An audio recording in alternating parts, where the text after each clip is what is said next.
This is still Good Morning Nigeria on the network service of the NTA. Let's now listen to excerpts from our first conversation on the legislature in Nigeria 64 years after independence, as compiled by Oyeyemi Ajayi. The legislature is doing very well. The first law always is the budget, the Appropriation Act. And that is what the executive has to implement. And every year, the legislature has not failed in carrying out that responsibility. In fact, in the last 5-6 years, it has always done it in such a way that the country has been returned to a January to December budgetary year, such that you could do effective economic planning, businesses, and all of that. Talk while I was in the assembly. And a number of lawmakers told me, went out to do primaries, and then people tell you, we don't care whatever you are doing there. We just want you to, share money to us and all that. You don't go there and be speaking grammar. What we are interested in is what comes to us. That's why I'm talking about, is it about legislative infrastructure or is it about stomach infrastructure? So I think we need a very serious public education for our electorate to understand that the calling of a member, the calling of a lawmaker is not just to come, it's not to come and then get money at all costs and then cheer around and all that. But so let people understand what is lawmaking. The economic challenge we have today, the way that the economy of this country has descended into, the collapse of the currency is found on the doorsteps of the legislature. Yes, because if the legislature, not the present executive, not the present set of the legislature, is consistent legislature, it is a consistent failure of the National Assembly to find out the level of implementation of the budget. It is the failure of the legislature to find out the activities of the central bank. It is the current state of it is the failure of the legislature to hold the NNPC to account. Quantum of production, how much have we released for our refineries? To what extent has those refineries gone working?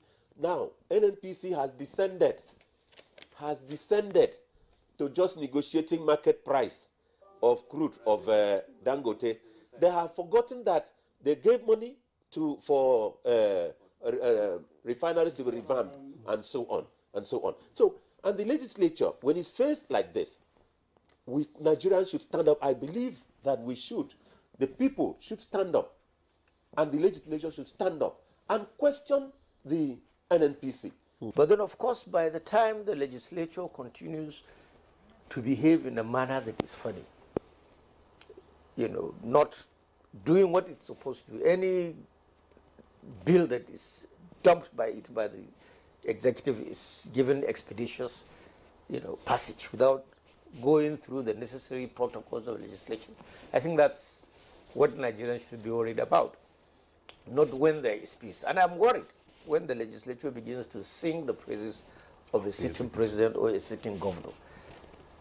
It sends jitters in the minds of a lot of people because ideally, people expect confrontation. I don't expect I expect that there should be collaboration, but every Collaboration, not confrontation. Fine.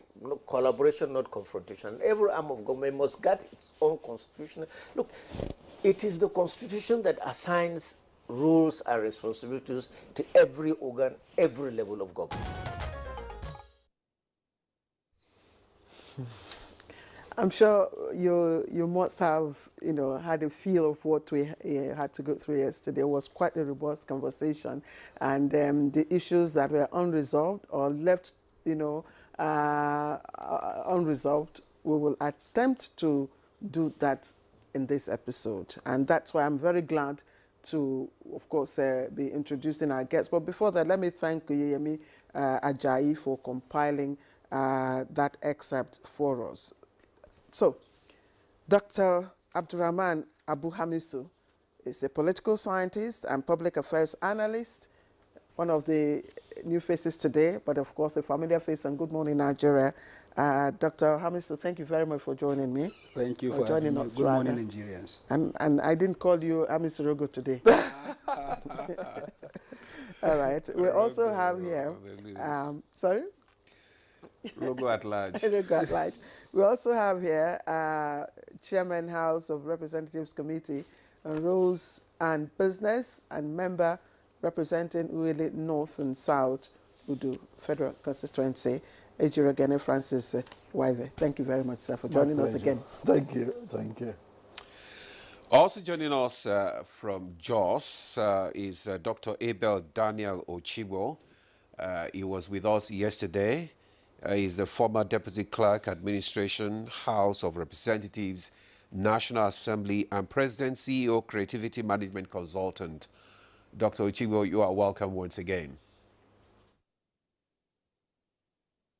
Very much, and good morning. Via Zoom, joining us via Zoom is Senator Kairat Gwadabe.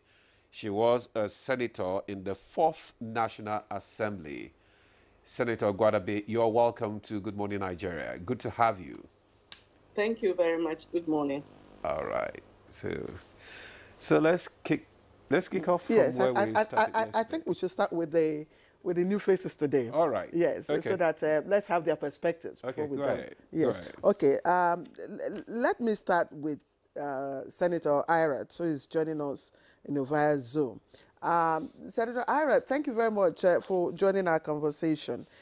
Let's hear your thoughts about the quality of our legislature briefly, and what you think, how you think it has evolved, in the past 64 years. All right, thank you very much. 64 years is indeed, good morning, Nigerians. 64 years is indeed a lifetime. And things evolved within a lifetime. To start with, in the early 60s, when we had a parliamentary system of government, the setup at the legislative level was quite if I may like to recall, we had two different chambers. We had the main parliament, and then you also had the House of Chiefs. Now, both were part of decision-making and legislating for the country. The quality varies according to which chambers you are looking at that time. At that time, the issues before for contemplation for members were mostly issues of independence, issues of self-governance. So the quality of debate was quite robust because the issues before the parliamentarians and was also nation building. So you had that kind of assembly at the time. By the time you come down to 1979, the quality was quite different because the system that was used was a presidential system, which termed a different kind of mode of election into the chambers. And when the members that came were quite energized, and their ethos was equally different. This time, the members that came wanted to come back to restore democracy wholeheartedly. And their energy, their robust discussions was mostly for nation building under the banners of their respective parties. So that's what we had then. Then, fast forward to 83, the same pertained and continued. However, it was truncated. And if you recall, the current president was senator under the 83. So we cannot really say too much about the 83's style of government. After that, we had a very long course of 99. This time round, it was a rebirth of democracy again.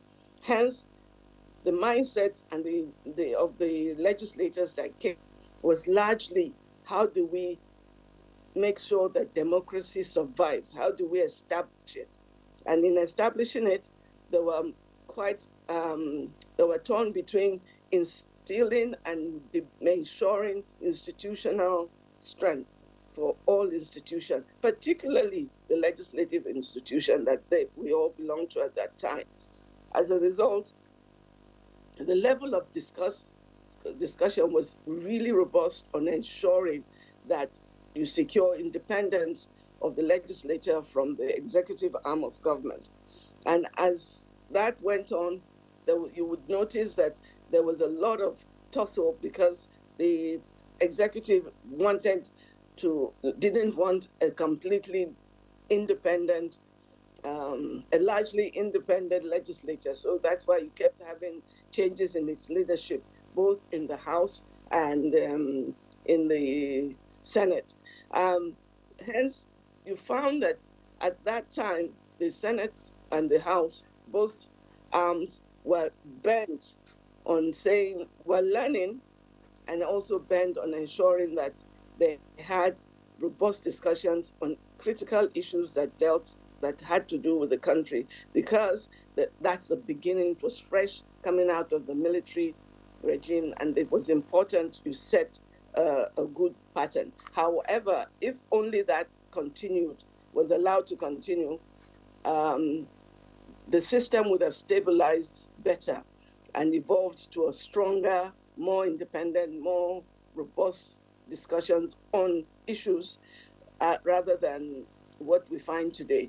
Largely, it didn't sustain because the executive ensured that more than 75% of the legislature did not return to the assembly at that time.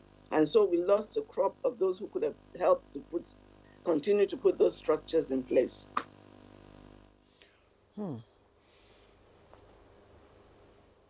When the other, the different, that was the fourth assembly. So you had the fifth assembly who was grappling to retain that same ethos that you saw in the fourth assembly, and with a lot of difficulties because they too were grappling with this independence issue. Even though there's always an overlap, we say all institutions should be independent, but of course there are areas of overlap. The areas of overlap should not completely overlap any institution that it almost loses its independence. That's what I'm saying here. Now, so gradually we have moved from struggle to institute strong institution in the legislature to ensure laws are made for the good governance of Nigerians, which is a basic reason the legislative arm is established. Today, we've moved to a situation where the legislature is competing with establishing part of the duties of the executive in their respective constituency, which doesn't really, it misleads the public, and the public is largely misled, and they keep making that same demand for the executive arm's responsibility to be brought to them. So as a result, it erodes largely the responsibilities and the strength of the assembly from the natural responsibility, which is to make laws for the good governance of the country. And that's what I'm seeing today, that largely we're moving away from what we're supposed to be doing, and we should try and pull back to that level. Otherwise, we're three legs. The tripod may be shaky and we may not stand strong for the country. All right, thank you so much, Senator Gwadabe, for your opening remarks there, and she has raised a lot of issues. Another band of issues. Yes, not too far from what we discussed yesterday. The issue of continuity, of the members, having been swept away after maybe about 2 terms, and also, the executive and the legislative arm of government clashing, in their respective duties. Let me come to Dr. Amisu. You were not here yesterday, so let's have your own perspective on this issue, because a lot of people say that the legislature, they expect more from the legislature than we are already getting. So what do you think actually are the challenges? Well, thank you for your question. You see, in every society, what drives conversation and the action people are likely to take is interest. And the beauty of democracy is about aggregation of interest. Now, when you have a misalignment of interest, then it becomes a problem. What do I mean by that? If the first responsibility is to protect public interest, and you choose private interest, then there will be a problem. Because the pursuit of private interest in public spaces becomes what we normally call abuse, corruption, and so on and so forth. So the clash in Nigeria over time is the clash between public interest and private interest. Okay.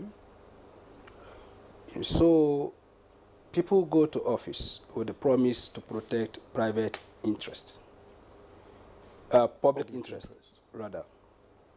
But because they're not insulated from the society, you find them pursuing rather private interest to stay afloat in order to serve public interest. So what the speaker yesterday referred to as public infrastructure has become part of our political culture, because everybody believes if you are going into public office in Nigeria, you are going there to make money. So because you are going there to make money first before you serve us. So the bargain always is what is in there for us, because we are sure that you take care of yourself first before you take care of us by providing the needed public infrastructure like educational infrastructure, healthcare delivery, roads, and so on and so forth. So the first thing is, what do you have for us? So it is not out of place that all of those are happening. But I want to say something which is very critical. In other places that you see the legislature performing, it's not by the writing of constitution to say, okay, this is a constitution, you and I will do A, B, C, D, the other parties will do, just the way we have it in Nigeria. If you go to Europe and other places, legislature is a manifestation of struggles that have taken centuries. The parliament in Britain dates back to 875 AD. Wow. Yes. So before you come to 14th century, when there was Orange Revolution. And what was the revolution? The revolution was simple. I needed to clarify this background so that we can come to what is happening in Nigeria. When the monarchs became too powerful, and the poor persons, the entrepreneurs that have the ability to form companies, navigate all the continent in the world in search of what they can take back to Britain, were doing that. Because of the greed of the monarchs, they continue to tax these persons. And these persons have workers that they needed to pay. And they always enlighten their workers to say that, look, we can't pay more because we are paying tax. And these persons want more. And that led to a lot of debate, discussion, rioting, and so on and so forth. So what did the monarchs do? Okay, those of you that are going abroad, maybe we don't have information how the workings are, so can we start talking? This is the basis upon which Parliament was formed. So Parliament in almost European countries that you know is an aggregation of middle class. Those that are in between the poor people and the nobles who are wealthy. So there is a middle class. There is a middle class. And that is the concept of a middle class.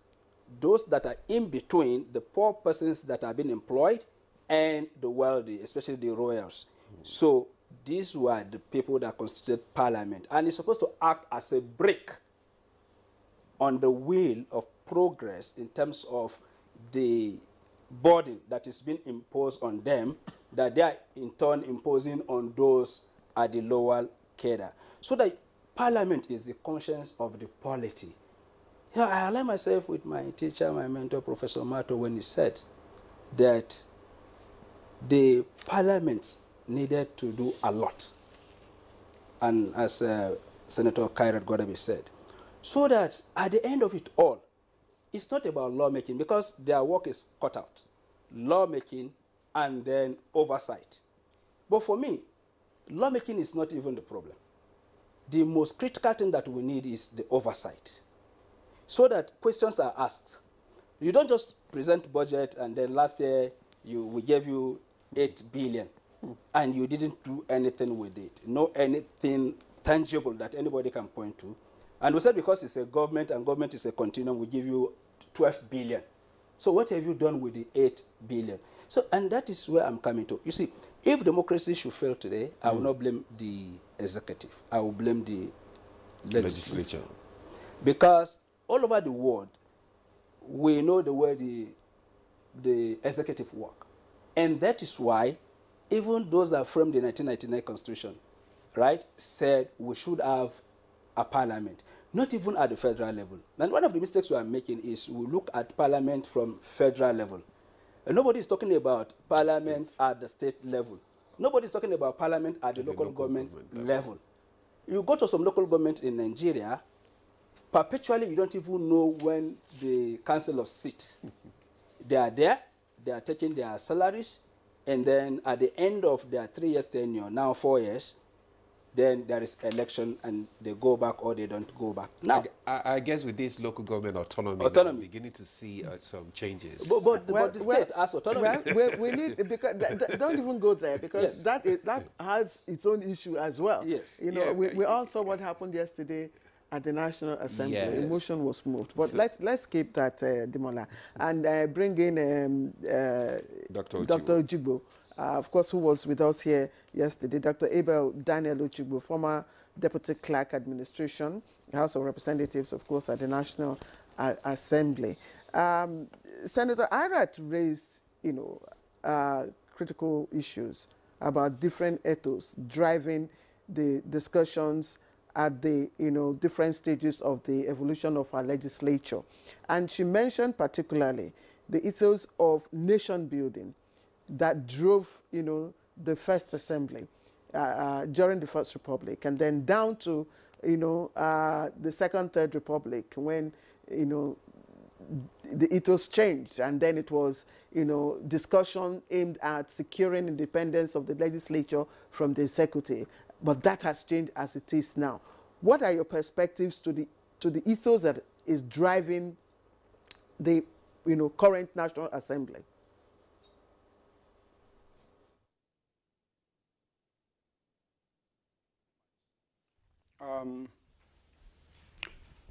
Let's remind ourselves that the stipulation of the Constitution in Section 4, subsection 2, is that the National Assembly shall make laws for the peace, the order, the good government. And I believe that these are all part of the ethos, Such laws, as prescribed in the exclusive legislative list and so on. So the question to us is, have we lived up to expectation within the parameters of these stipulations? And I think that is where the real challenge is. Yes, I listened very passionately to the comments of Senator Gwadabe.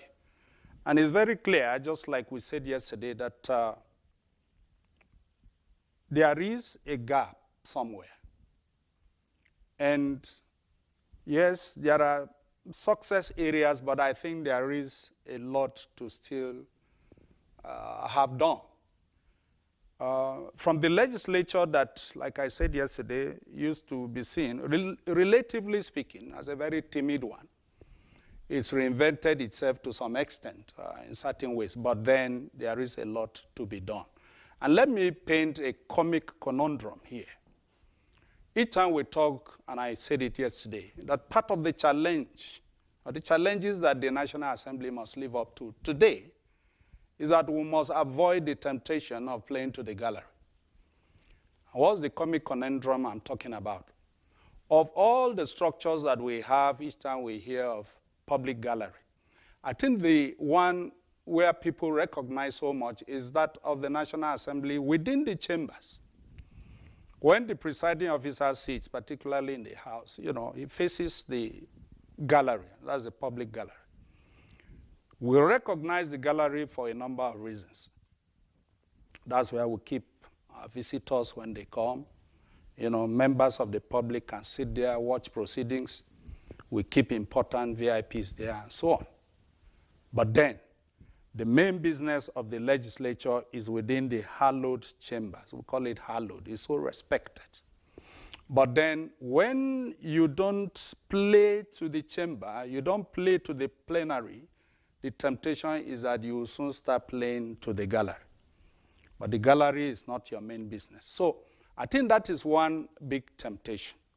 And the National Assembly must watch out for that. Secondly, the issue of sticking to our prescribed assignment, our roles and functions. Today, another great temptation is the fact that, and I think Senator Gwadabe tried to mention something close to that. The doctrine of separation of powers, you know, engineered by the principle of checks and balances. Now, there are certain dispositions that we see sometimes that seem to run counter to this principle and this doctrine. And how do I mean? You know, like someone said, if two of you are the same, then one is unnecessary. And so the temptation by the legislature to always play into the arms of the executive must be watched and must be protected. You are carved out so that you can check the excesses of the other arms of government. And I think we must not, you know, fail in that assignment. And now let me end up by talking about the public perception. Today, the public perception of the legislature is at a very low time ebb, and that should worry all of us. That is outside the fact that, like I said yesterday, most legislatures are held in contempt by the citizenry. And that is understandable because the collective will, the collective aspirations, and if you like, the frustrations of the people, normally they would like to see their lawmakers. Now, let me give you this example. Some years ago, I was somewhere in Nasarawa State to deliver a lecture. And the moment I was introduced as coming from the National Assembly, now you could feel some kind of palpable opprobrium right in the hall there. And I knew I was in trouble, except I moved to heal that mindset. I may not deliver any lecture. And I started by asking them, what do you think of the National Assembly? I mean, it was just an open-ended question. And come and hear the comments, the invectives, and all kinds of unpredictable descriptions of what the National Assembly was. In fact, one told me, say, we see you the same as all of them. And I made it something to laugh about, and everybody felt free. But at the end of the day, I asked them, I said, who is to blame? Who is to blame? And then that was where the solution came. And at the end of the day, we agreed that, yes, we were all in it. The Constitution gives you the power of recall. But have we succeeded in recalling anybody from the National Assembly, even if he or she was not doing well? A friend told me a story that they met somewhere and they knew someone who had signed to recall a member. And later on, they all reneged for whatever reasons. And he asked him, but your signature was there. He said, no. What you saw I signed there was I just signed to collect fertilizer. So, if you remember yesterday, I said something that we're all in it. The citizenry, all of us talking at all time, most of the time, but we should make sure that we encourage the National Assembly to be what it is. We should not be adding our own baggage of issues to it. Otherwise, I think we are likely to descend into what I call a democratic legislative tailspin, but God forbid.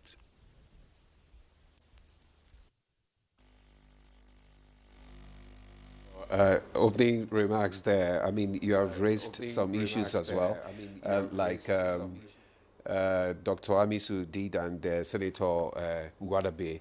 Now, I mean, we intentionally left you so that you could react to all the issues that have been raised, the issue of the misalignment of interest, which he talked about, the problem between the executive and the legislature, and so many other issues that have been raised today. And just like we said yesterday, it's just the issue of these oversight functions as well. So tell us exactly, you are still in the National Assembly. What exactly is the challenge?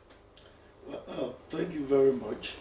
I got worried when my colleague here, Doctor, used the language that if we have any problem with our current democracy, the legislature is responsible. Yes.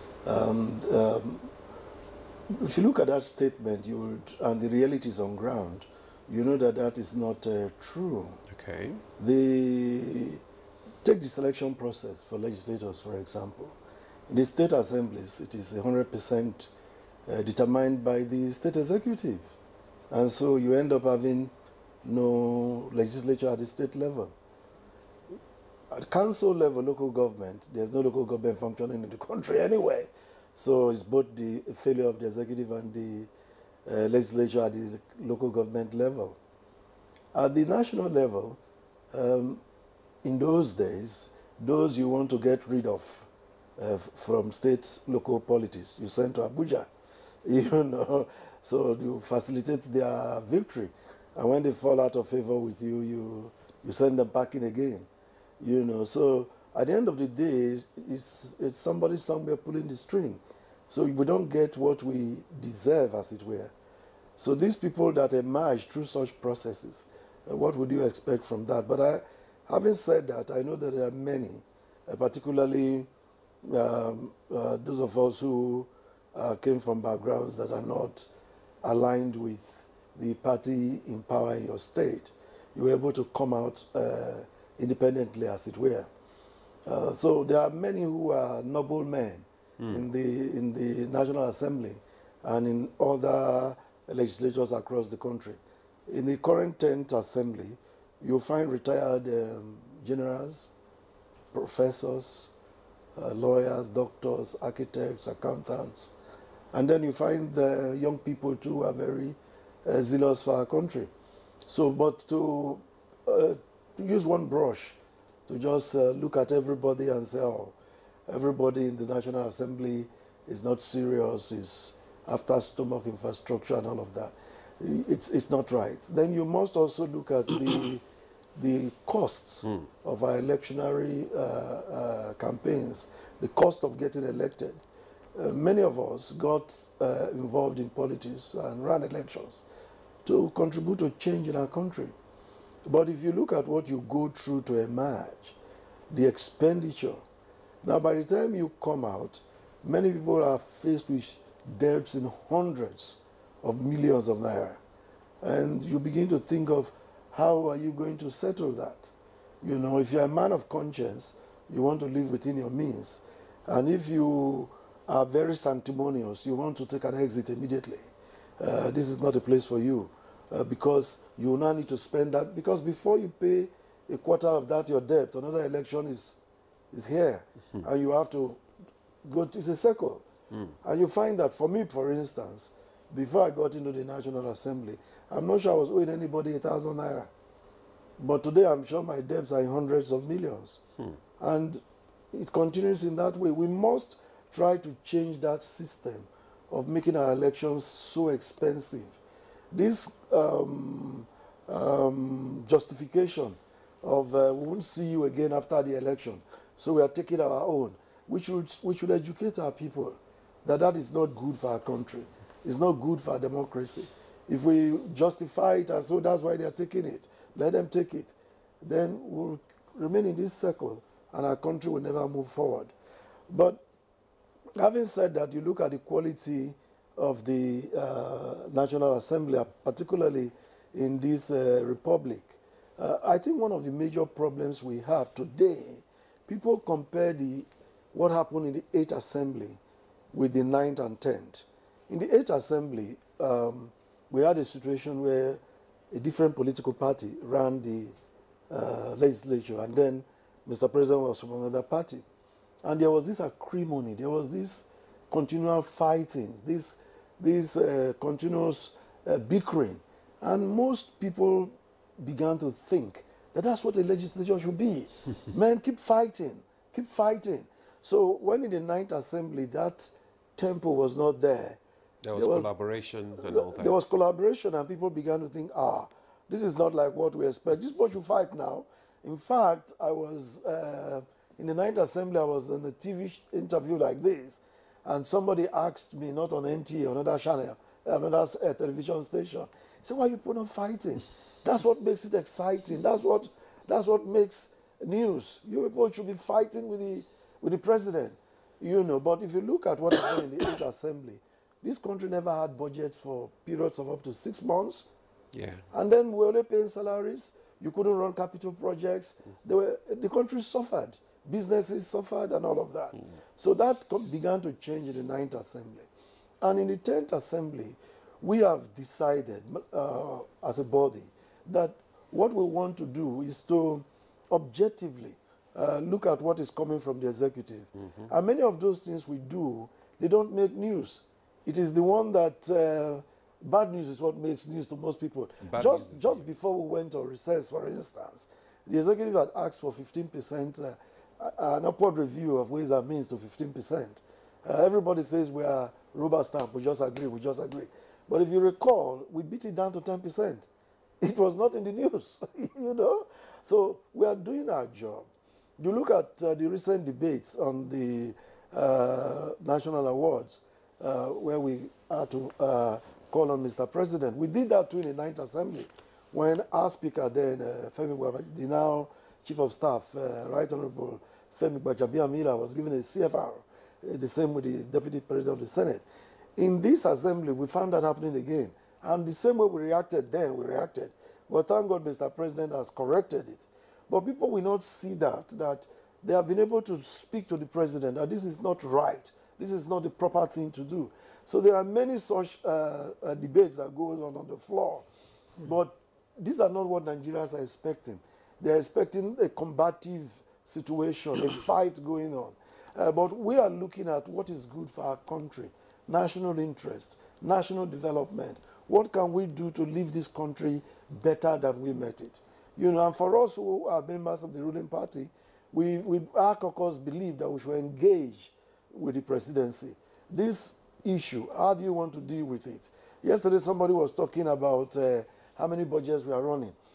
There's this development that happened in this 10th Assembly. A budget amendment was now conceived as supplementary budget. And somebody was talking about several budgets running at the same time. There's a difference. When you amend the 2024 budget, it means that you delete some things that were there and you add some new ones. It's an amendment. But when you do a supplementary, you are doing a whole full-scale addition. You know, Nigerians should be able to understand that. So we did an amendment to the 2024 budget. So if you refer to the 2024 budget today, you will, just like you talk about the 1999 Constitution, you will say as amended. I want us to look at the positive side. There are a lot of negatives. There are many avenues for us to improve, particularly in our oversight. And I'm glad that many of our committee chairmen are ensuring that when we go on oversight these days, the logistics are not provided by the MDAs we go to oversight. And there are a lot of developments. I don't want to be specific to mention names of agencies that have had to get into trouble because of this approach. And you know, in the press, we've had a situation where many agencies have been threatened with being arrested. The Public Accounts Committee, for instance, of the 10th Assembly, has issued orders for many MDAs to refund monies to the Consolidated Revenue Fund of the Federation. That does not make news. But those orders have come to stay. It is now left for the executive to execute them. And that's why we're also proposing in the 10th Assembly an audit tribunal, so that when we finish our job and some agency or an official has been indicted, a probe, an investigative report has come out, the person goes and faces the audit tribunal. Okay. That's what we're working on right now, to ensure that whatever we come out with from our oversight, we give a bite to it. Otherwise, many of these things are now again left at the mercy of the executive. And this is the challenge we have in Nigeria's democracy. Otherwise, in the United States, for instance, you dare not ignore the summons by Congress. You dare not. And then when you appear and you're found guilty, man, you pay for it. People lose their jobs. People face prosecution. People go to detention for that. So the legislature is treated with respect by operatives in the executive. But in Nigeria, we have not seen that happen. Is it as a result of the relationship between the legislature and the executive that we could not see this kind of thing happen? No, it's not that relationship. Even if you look at the Obasanjo period, where he was more or less wanting to muzzle the National Assembly, you'll find that heads of ministries, departments, and agencies of government, they responded to the summons of the National. If you don't respond, Mr. President, then he won't take it from you. But then take the 8th Assembly, 9th Assembly. People will not respond and they go on doing their job. Okay, people will not be approved for, cleared for offices. They go on doing their job. So it's as a result of the failure. Can I interject? Sorry, can I leadership at the executive level. Can I interject here? You've said so much, and I only hope I can still remember some of the questions I would like to ask you. Regarding the audit, that's very fundamental. Yes. I would like you to give us more insight, you know, on what it entails, the content, you know, and when is it becoming a public, you know, issue? When will the public get to know about it, and how does it work? How will it work? That's one. And then I also like you to clarify when you said that if democracy, doctor said if democracy fails, the National Assembly should be held responsible. But you, of course, didn't agree to that, and you made reference to, you know, the involvement of state executives. And I'm asking, democracy is simply listening to the voice of the people, and as leaders, giving them a voice and acting in the best interest of the people. And the best interest of the people is, for instance, they're able to go out to the petrol station, buy fuel. They're able to have 24-hour electricity supply. They're able to travel to and fro, you know, safe, pay school fees, security, infrastructure, and all. Are you now saying it is because the blame should go to just the state executives because they allowed people to come to the National Assembly? Is that what you are saying? No, the point here. Are you shifting, you know, the blame now to the state executives only? Yeah, not only, but executives have a bigger role to play in this. I'll give you an example. We have done the Electricity Act. We have amended the Electricity Act, and now it's no longer on the exclusive list. What have state governments done to catch on to this? You know, look again at the way state governments have related to their assemblies. In Edo State, for instance, in the last 8 years, has there been a functional state assembly? And this is an act of the executive. Those are the kind of things I'm talking about. Then come to the national. We here in this 10th Assembly, for instance, the House of Representatives, we have passed the Audit Act, or the Audit Bill, as it were, not yet assented. In fact, it's going to the Senate for their consideration and concurrence. Now, that act replaces the audit ordinance of 1956. That's for the good of the people. All these kind of things ensures that there's probity in government, and that built on that, that's where the tribunal, the audit tribunal comes up, so that when you are caught by the Audit Act, you face the audit tribunal. We are hoping that when this gets to Mr. President... Is it an act now, or still, you just said it was a bill? It's a bill at the moment. So it's so not it has yet an not, act. yes. It's when not it yet an gets act. to Mr. President, we're expecting that he would give assent immediately, such that this... And the interesting thing about this is that this is even referred to in the Constitution, but in the military era, it was a military tribunal, as it were. So there's a need to give it a legal backing for it to become a civilian thing. To give it force. Yes. Force of law. Yes, like the Public Accounts Committee in the military area was military and more tied to the executive. But in the Constitution, the Public Accounts Committee, which is the only constitutional committee, is operating from the legislature. So that tribunal that we are working on now, we hope Mr. President will give speedy assent. When that happens... Is it a private bill or an executive bill, or...? It's a private bill. It has to be, because we have got this blame that you do all these probes, you do all these audits, nothing come out of it. And we are thinking, what do we do to ensure that after we have found somebody guilty, as it were, you have said return so and so amount of money, and you pass this on to the executive and nothing happens, and people keep blaming you, what can we do? So we are thinking that the best way out of it is to set up a tribunal, specialized tribunal that will deal with such cases, so that when anybody, heads or agents of any of the MDAs, is caught in the act, you face the tribunal and you know that there's consequence for that. But if you think that if it goes to the executive, you are part of the executive, nothing will happen, then the country won't move forward at all. So there's a lot of improvement that will still take place. This example I've given you is one of those that I expected that the media will pick up. And, you know, but you're just telling us. No, but our other paper is in the public domain. Our debates are in the public domain. But you will not get this from the media. Take the discussion on the award for the speaker. You know, somebody moved a motion to amend the original motion that we should reject the CFR. And that motion was stepped down. But the next day, the papers went ablaze. House of Reps refused CFR. And that was not the key thing. In fact, that was not the issue. That's why when we call upon you, you answer, when you come, when you oblige us, you throw more light, and you know people get to know what you're doing. Now the audit bill. I think he has raised a lot of issues concerning media as the fourth state of the realm.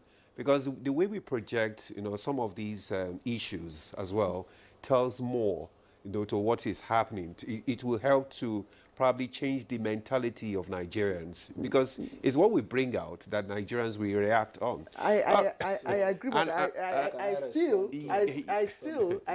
yes, because would like members of the National Assembly to be responsive to press invitations, especially, you know, conversations like this. You invited me yesterday. Yes, but you're just one of the few. You're just one of the few. Just like you said, you say good news is not always trending. It's only the bad news that trends. Okay, we want to go, but you say you want to. Okay, yes, I want you want to respond. I want to to some say of it. that I stand by my words. Okay. Yes, for the following reasons. If I know as a person, as Abdurrahman Abu Amisu, who has a family, who has a business, who drives car, and I take decisions for myself, and that I'm going to something that will compromise me, and I will not be able to act, that I will lose my independence if I contest for an election and I incur millions in debt. I think I would rather keep the few millions I have, not to go in there. And this is the point. Now, when Nigerians are grappling with issues around the economy, and what we are seeing today is a fallout of the implementation of neoliberal economy that is impoverishing the people. And the National Assembly cannot have a public hearing to ask questions, to constitute a committee of experts that will assist them. And I said this with all sense of honesty. The legislature is the brake of a car. And once the brake is faulty, be rest assured, however good is the engine, it will not function. Because of some obvious reasons. They are the only institution, and let us be frank with ourselves. Why democracy is because it thrives on peaceful means of addressing issues. And out of all of these peaceful means, election is critical. And who makes the law? For elections? The National Assembly. They are the one that can call INEC, even political parties, to say, look, it is criminal to sell forms for 100 million. To start with. They are the ones that also make laws. They are the ones that also make laws. Back. That is it. So now you have the opportunity. But what you excuse me, you sir. when you make these laws, yes, the executive also have to assent. That is the oversight. Do you remember that is another? In 2015 yes, and 2019, yes, compare the Electoral Acts. Yes. How many times it went to the president then in 2015? Yes. For it to be signed. Until the elections came, it wasn't signed. Yes. So these are the problems, yes, sir, that you must also look who at. said the president cannot be impeached for trying to sabotage democracy? You know, it has mechanisms. Is it that easy to impeach the president? You see, my brother, you see, let us call a spade a spade. There are things that today, if the National Assembly is doing, they will be able to win the confidence of the people. They will be able to mobilize the people. And that is why the alignment of interest comes in. For instance, Nigerians are grappling with a lack of fuel, lack of this, lack of that, no good roads. And then the National Assembly is spending, for instance, 57.6 billion on SUVs. And then you want me to come and join you to fight this is the belief among Nigerians. I have to be honest with you. The belief among Nigerians is this, that the National Assembly only fights whenever their interest is at stake. But once the interest is right, we don't. I say this is the popular belief. And that is why when you people are fighting, and that is why somebody is asking, why are you not fighting? Because if you are fighting, Nigerians will join, because they know that they are fighting for the interest of the nation. But if they keep quiet, they believe that, okay, they are not fighting for the interest of the nation, whether it is true or not. Now, the issues are clear. Whether we like it or not, National Assembly, the judiciary, the electoral empires have a critical role to play in terms of sustaining development. You're right. And you're right. Because but I take exception to this SUV thing you talked about. Yes. Because in the 9th Assembly, for instance, yes, we were all given, I had a Camry as my official car, and that's what everybody had. Now, judges, even some top executives, they drive better vehicles. Yes. I don't see what is the big deal. When I came from the banking sector 20 years ago, I already had a brand new Prado from the bank. Yes. And nobody, it wasn't on any newspaper page. Yes. But then, as a member, honorable member of the House of Representatives, who traveled a lot at the bank, what was I doing? From my house to the bank and back, and that was it. But this time, I had traveled to my constituency and back, and several oversight visits. And with the state of things in this country, I get a Camry in the 9th Assembly, and the country went wild. And then in this assembly, I get a Prado that I started driving 20 years ago. And then everybody makes noise about it. But I think we are, for an academic who subscribes to this popularist thought, because what you taught us in school, general studies in 100 level, is logical thinking. Yes. We have a responsibility, those of us. I saw a professor who made a post. Education budget is this. Meanwhile, 469 people are sharing this. Yes. A university professor, I gave him a call. You really believe this post you have made on social media? You taught us in school. Is this money being shared by 469 persons? Have you heard of the National Assembly Service Commission? Have you heard of the Nigerian Institute for Legislative and Democratic Studies? Have you heard of the National Assembly Clinic? Have you heard of the bureaucracy of the National Assembly? Do you know that every day millions of naira are spent running the place? So those are the kind of things you think. So you think he now wants to narrow it to say everything is put on a pot and shared among forces. Okay, So when an academic person from that background talks in that light, it worries people like me who think that education is a solution to many of the problems we have in the country. Yes. Member, please, Dr. Hamisu, please, let's just take a break. Yeah. When we come back, yes, we'll continue because our conversation is on 64 years of Nigerian legislature, and we'll be going to Senator Irat Gwadabe when we come back from this break. All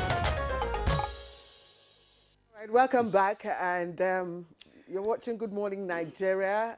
Member Francis is still speaking, of course, with Dr. Hamisu. Was still on with Dr. Hamisu. But let's go to our Zoom connection where Senator Irat Gwadabe is. Senator, thank you if you're still with us.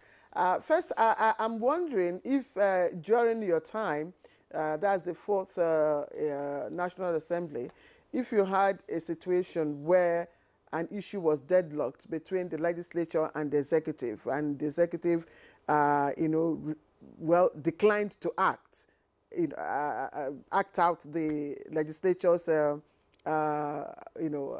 decisions. That's one. And two, Dr. Hamisu raised an issue about the luxuries enjoyed by the National Assembly members, the lawmakers, and wondered why, they could not extend such luxury to Nigerians by way of even patronizing our own, indigenous manufacturers. And he mentioned the purchase of SUVs and wondered why vehicles and SVU could not have been bought from our own indigenous automobile, manufacturer.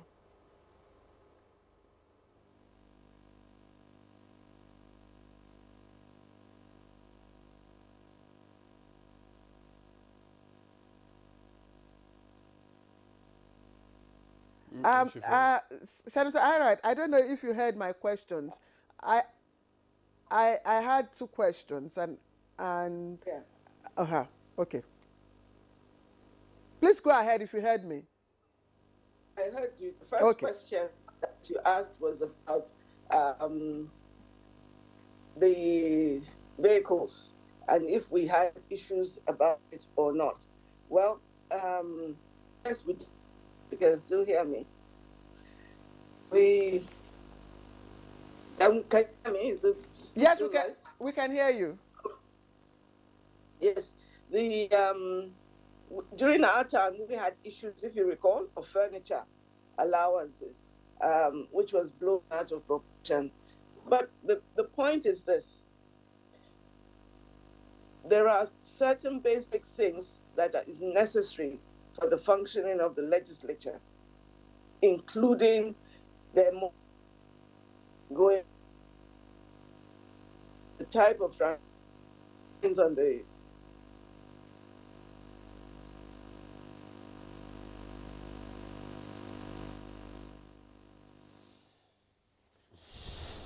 Oh dear. Oh dear. I think we're having some yes, we are having network glitches. I think it's the network issue from where she is. Senator Irat, I do hope your connection will clear and we will get to share, from your experience and of course how you were able to resolve the deadlock between the executive and the legislature and the other issue, surrounding the luxury enjoyed by the legislatures. But let me ask, member, Professor Mato talked about collaboration and not confrontation. And of course that the National Assembly is popularly known or publicly known as rubber stamp and all of that. Now, what from your perspective is collaboration and what is confrontation? Yeah, let me even define this rubber stamp. There are legislatures around the world, even in Africa, whose business really is to just rubber stamp what the executive is doing because that's the way they are set up. That's what they are set up to do. In Nigeria, it's not exactly the same. But take the Appropriation Act. It must originate from the executive. There are other places where it could originate from the legislature. Now here it originates from the executive. And what you do here is to find justification for whatever provisions that are there. And when something appears all right and you agree with it, if you call that rubber stamp, so be it. But then we must look at the areas where you disagree and say, no, this is not right. We cut the revenue, expenditure here, we adjust this there. So when you do that, it's not rubber stamp. So, but I think it's popular to the whipping dog to abuse the National Assembly and give all kinds of appellatives, you know, all kinds of derogatory abuses for the role they play. But then you find that like Doc said, that without the legislature there is no democracy really. And the current National Assembly is doing the best it can, and the fight that Nigerians experienced in the 8th Assembly, I pray it doesn't happen to our country anymore. I pray it doesn't happen again. Collaboration means discussion. It means dialogue. You bring in the budget, you first bring in your MTF, your fiscal policy paper. We agree on our benchmark and all of that, volume of production.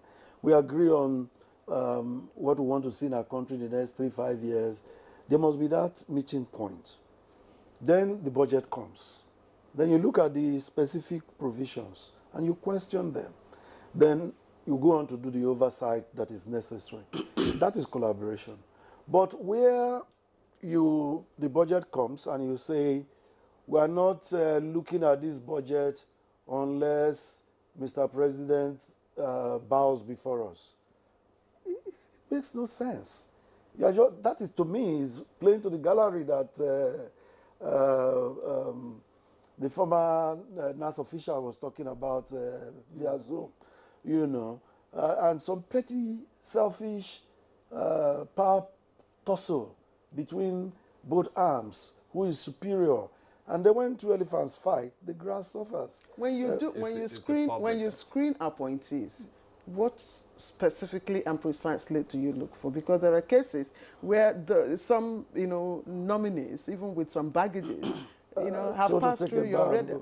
Now, what happens is this. First, the issue of screening constitutionally is a Senate prerogative. Just like we say that appropriation is the House thing, because by our numbers we can vote them down, and that's why they never want to join sitting, you know. But then, for screening, they are asked to bring in their copies of their credentials, as elaborate as they can make it, and that is sent ahead for study by each member of the relevant committee. Then they make their own input in terms of what they think, their own recommendations. Questions they want to ask. All this happened before the nominee appears before the committee. What most people see is the television show. But before that, these papers have been sent in, they've been scrutinized, the Security Service have been asked to make their comments, their backgrounds check have been done. So you get some of them that are clean and good to go.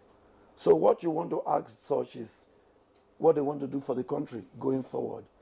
But then if you have those who have just left service, maybe a senator who is just left service, you don't really have a lot to do in that camera cover, that news coverage time, you know.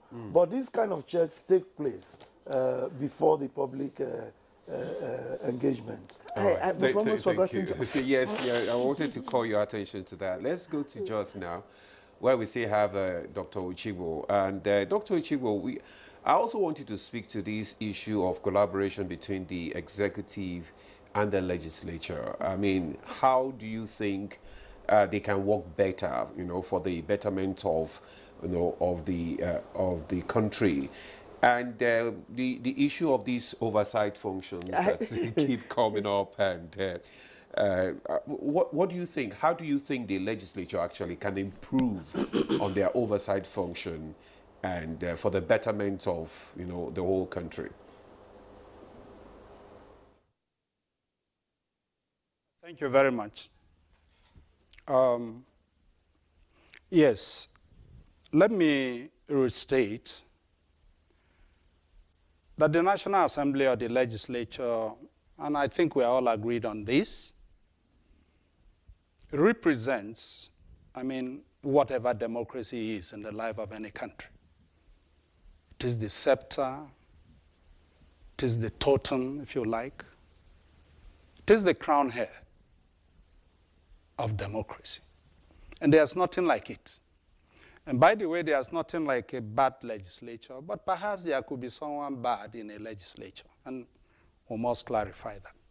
Like Honorable Ejirogene said, and I agree, there are quite several very honorable people, people of worth in the National Assembly. And yeah, there are problems. Some of them came, hoping on the wrong information. And I've personally encountered this. I've seen members who told me, said, well, before we came here, we were told that after every committee meeting, this is what should be there. Why are we seeing a different thing? And like he rightly said, yes, and they confessed. We came under that impression.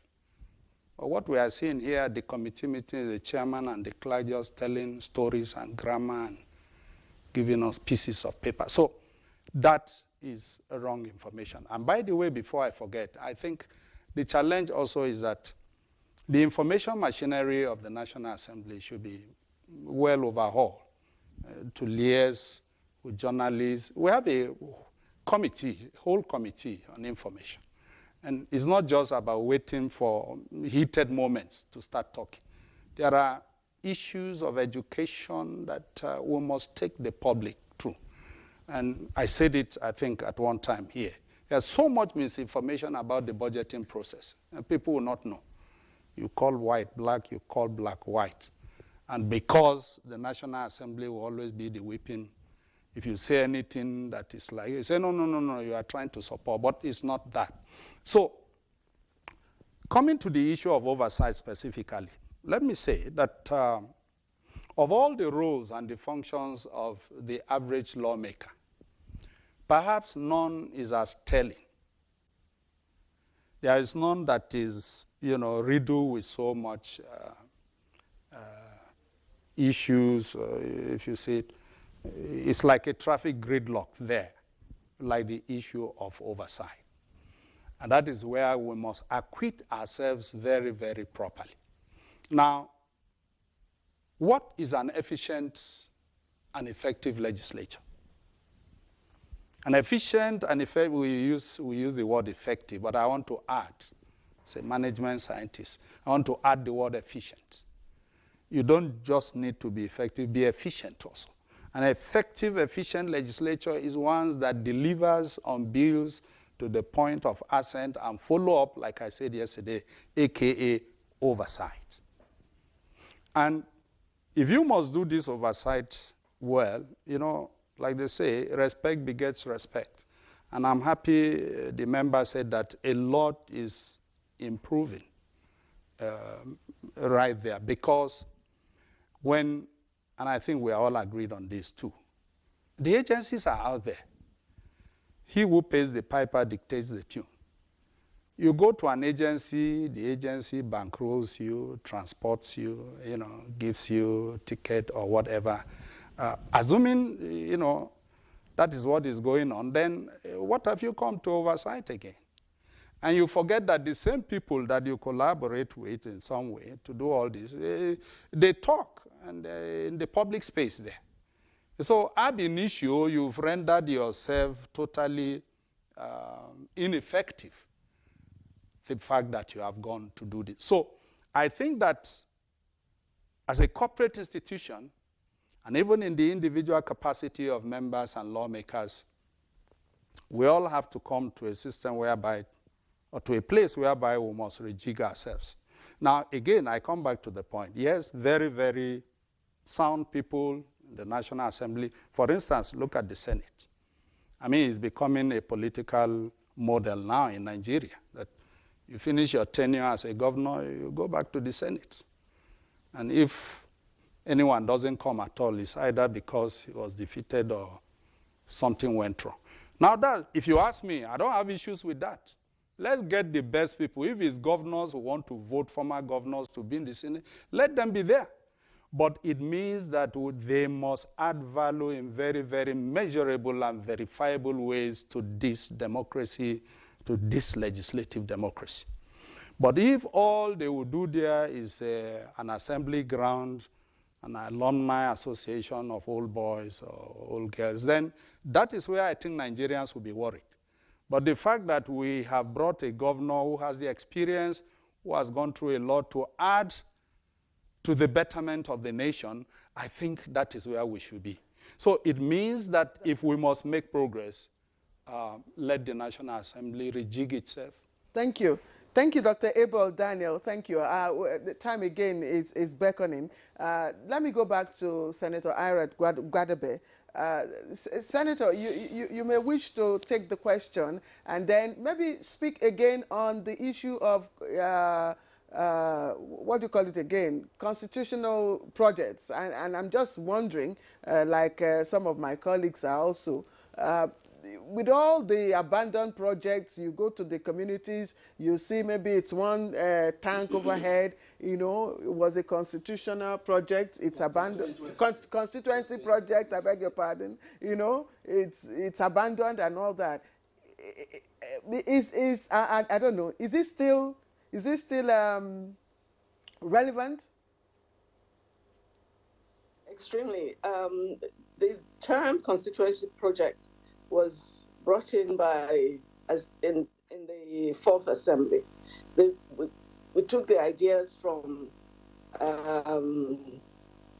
some other legislatures. Now, the idea is this, people misunderstand it. Each department of government, ministries, have their respective budget for a year. Am I still on? Hello? You are? Yeah, they have their budget for the year. And in drafting that budget, I'll break it down for you now. Let's say the Ministry of Water Resources decides the part of their budget that year is going to be to provide boreholes rather than major reticulation. Now, in providing that borehole, then it will be that opportunities will come up where the National Assembly could have the legislative input as to the location of those boreholes. And that's what is referred to as constituency projects. It is the executive that provides the location, and they're the ones that will execute it. However, the collaboration is that the National Assembly member will identify the location where it will be located. And as a result, it is that ministry that should have oversight to ensure that those projects are done and they are functioning. Now, where the breakdown occurs is there's sometimes very little link between the legislature and the constituency plus the ministry. If in a community, a borehole that was brought in, maybe under the name of that particular lawmaker, National Assembly member, the committee should be set up in that location to monitor the functionality of the project and report to that legislature when it breaks down, so that they can now inform the respective executive sector, which is the ministry, to go and fix it.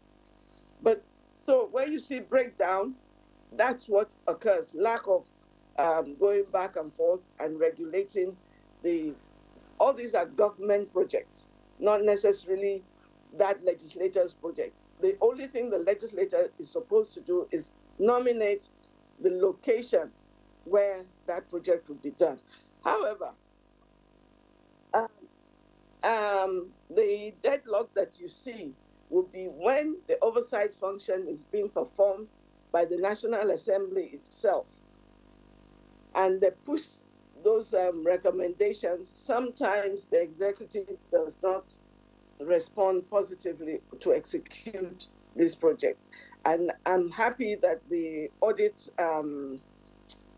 tribunal is going to be in place soon. It is for the benefit of all of us Nigerians. And when it comes to the public misunderstand legislative projects, because the misinformation is that the money is given to the honorable member and he now comes and he puts it there. No, the funds are not necessarily given to them.